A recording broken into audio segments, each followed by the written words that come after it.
Anda kembali lagi menyaksikan Closing Bell dalam segmen khusus Consumer Report bersama saya Syafina Nasyar. Dialog masih akan kita lanjutkan, masih bersama kami di studio CNBC Indonesia, CEO and Founder Multimedica International, Bapak Menkki Mangarek, serta CEO Multimedica International, Christopher Lee. Baik, saya ingin kembali lagi ke Pak Christopher. Pak Christopher, tadi kita sering kali menyebutkan popok dan juga tisu. Saya anggap ini adalah produk-produk yang akan dirilis di tahun 2024. Boleh digambarkan terkait produk itu dan specifically untuk tisu, ini tisu apa yang akan diluncurkan dan kenapa tisu? Apa spesialnya tisu ini? Silahkan, Pak. Waduh, sangat berat question ya, tapi saya usahakan. Sebenarnya MMI yang salah satu perusahaan kita sangat timbang berat ESG manajemennya.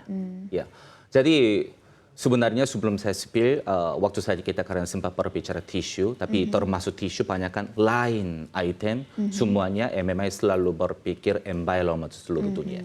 Nah, ternyata waktu kita assessment apa yang item yang bagus, ya betul tisu ini salah satu item yang sangat cocok dengan visi misi MMI-nya. Mengapa yang pertama itu kita berpikir yang pertama, apa item sebenarnya kita bisa menyimpan lebih banyak pohon dunianya. Ya, mana item sebenarnya kalau kita melaunching dengan new technology bisa simpan lebih banyak pohon, maksudnya lebih tidak usah habisin banyak environment untuk future in the dunia. Ya, dan kemudian juga mana yang produknya sebenarnya ada banyak wasting, mana yang produknya sebenarnya harusnya dipakai oleh orang, akan tetapi enggak rasa begitu puas. Seperti semuanya selalu kasih kesan kayak, oh ini masih agak kurang, oh ini masih kualitinya enggak begitu dapat yang saya harapkan. Nah, akhirnya kita pilih tisu ya. Nah, jadi kita hampir more than years, sebenarnya saya dan Pak Menkki, jika saya tidak salah Pak Menkki tahun ini aja udah 3 kali lebih dia pergi ke luar negeri untuk mencari teknologinya. Dan kemudian manufacture systemnya. Dan bahkan saya juga sambil bantu, sambil Pak Menkki yang berjalan, saya juga bantu mendapat dan mencari yang strategi yang paling cocok dengan item tisu ini. Akhirnya kita memilih ya bambu tisu. Oke, bambu tisu. Nah, dari bambu tisu juga banyak. Apa inovasinya yang dihadirkan di sini? Ya, yang paling pertama itu bambu tisu yang kita pakai itu ya betul modern teknologi yang kita simply berbicara aja ya, because karena saya bukannya orang engineer dan bahkan saya bukannya orang scientist. Tapi ya sistem kita yang pakai itu ya betul benar kita sangat bisa simpan banyak materialnya. Jadi misal berbicara biasa bambu tisu ataupun lain tisu biasa misal butuh 100 pohon aja. Ya, kalau berbicara dengan produk kita bisa berbicara cuma 80 atau 70 pohon sudah bisa menyediakan sama quantity produknya. Itu maksudnya apa? Jika pakai produk kita di dunia, ya kita bisa simpan lebih banyak, hampir 30% pohonnya enggak dapat wasting. Tapi yang cuma itu ya sangat normal ya bagi berbicara ESG. Dan juga kita fokus yang tisu ini ya pakainya untuk apa betul yang ini orang yang pakai ya. Ya biasa kita pakai tisu bukan yang cuma cuci di table atau cuci di barangnya. Ini banyak tisunya kena dengan skin. Kalau tisunya kena skin, kita perlu berpikir apa, nah bagaimana kita coba cari antibakterinya. Waktu kita berbicara tentang antibakteri, apa yang teknologi sebenarnya bisa dapat buktinya dan reportnya dan pengamanannya. Ya itu yang kita sudah masukin ke dalam produksi kita. Oke.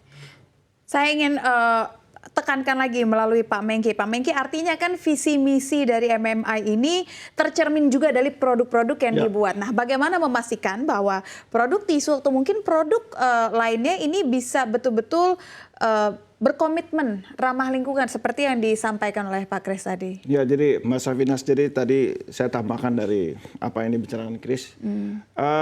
Apa yang perbedaan tisu bambu tadi Mbak Safinas tanya, tisu bambu mungkin di pasaran ada. Jadi bedanya tisu yang diproduksi MMI dengan yang lain karena di dunia ini tisu banyak sekali. Yang kita kenal banyak kan virgin pulp tissue atau tisu dari pohon kayu ya. Kita harus sadari kenapa MMI memilih tisu. Tisu itu adalah benda yang paling banyak kita gunakan tanpa kita sadari.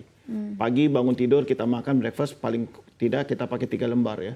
Siang kita pakai 3 lembar, malam pakai 3 lembar. Berarti sehari kita udah minimal pakai 9 lembar. Berarti sehari di luar dari kalau kita ada bersin atau apa kita pakai 12 lembar. Itu tisu benda yang paling kita banyak pakai. Berarti itu ada sehari-hari. Tapi Mbak Safina tahu nggak, 1 ton tisu kita harus potong 270.000 pohon. Untuk menghasilkan 1 ton tisu, kita harus menghabiskan 320.000 liter air. Sedangkan kalau tisu dari bambu, itu hanya sepertiganya. Tadi mungkin yang maksud Chris itu. Itu yang perbedaannya sangat jauh. Kedua, tisu virgin pulp menggunakan bleaching. Bleaching itu ada 2. Satu pakai fluorescent chloride atau pemutih yang sangat beracun sebenarnya.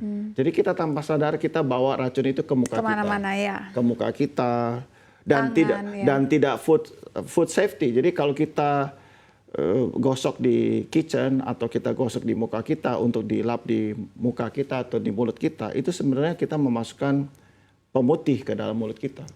Sedangkan tisu bambu itu natural color. Lalu kenapa kita memilih tisu kita warna putih? Karena tisu kita tidak memakai bleaching, kita memakai hydroperoxide. H2O2, ini sedikit saintis sedikit ya. H2O2 itu dalam rumah sakit itu sebenarnya untuk sterilisasi benda-benda, alat-alat untuk membersihkan rumah sakit. Ya, dan bagaimana Pak memastikan bahwa peluncuran produk ini sejalan dengan prinsip ESG? Karena kita harus lihat sejak G20 di Bali, WTO kemarin meratifikasi bahwa benda yang sangat polutan itu adalah kertas dan tisu. Semua di dunia sudah sepakat bahwa kita akan meninggalkan virgin pulp dan akan masuk ke tisu bambu atau benda-benda bambu. Karena untuk 1 pohon kayu harus memakai 30 tahun, sedangkan bambu hanya 36 bulan.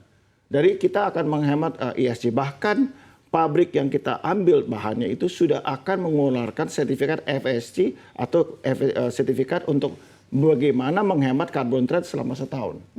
Jadi ESG itu bisa dituangkan dalam sertifikat, bukan hanya dalam kata-kata ya. Jadi banyak orang bilang, oh kita carbon trade-nya 0 atau kita tidak ada atau emisi karbon kita 0. Dari mana buktinya? Dan sekarang pemerintah sudah menggalakkan bursa karbon. Ini bisa dibuktikan. Ya, kira-kira. Dan karena waktu kita singkat sekali Pak, saya juga ingin mendapatkan insight mengenai strategi dan juga inisiatif khusus yang diambil oleh MMI untuk bisa mendapatkan tempat di indeks Kompas 100. Karena ini juga kabar yang menarik. Untuk Pak Menkki silakan. Jadi gini, kita masuk ke Kompas 100 karena kita adalah salah satu perusahaan yang cukup menjanjikan dari sektor alat kesehatan. Satu, karena kita pertumbuhannya selalu dinamis selama 3 kuartal ini double digit. Dan kedua, kita mempunyai inovasi di bidang IP dan kreatif. Sehingga kami cukup bangga, walaupun kita baru 3 kuartal masuk di dalam IPO, kita terpilih menggantikan beberapa emiten atau salah satu emiten di Alkes dan kita menggantikan di dalamnya. Dan kita menjadi salah satu perusahaan yang dinamis pertumbuhannya. Untuk itu kita terpilih menjadi salah satu indeks dari Kompas 100. Ya, kira-kira. Oke, terima kasih banyak Pak Menkki dan juga Pak Chris. Sayang sekali karena waktu kita terbatas. Tapi tentunya kita berharap semoga produk-produk yang dikeluarkan betul-betul bisa sukses untuk bisnis dan juga perusahaan. Nanti kita akan diskusi lagi lain waktu Pak untuk berbicara tentang popok dan juga tisu yang lebih dalam lagi ya. Pak Menkki, Pak Chris, terima kasih atas waktunya. Sehat dan sukses selalu Pak. Terima kasih banyak.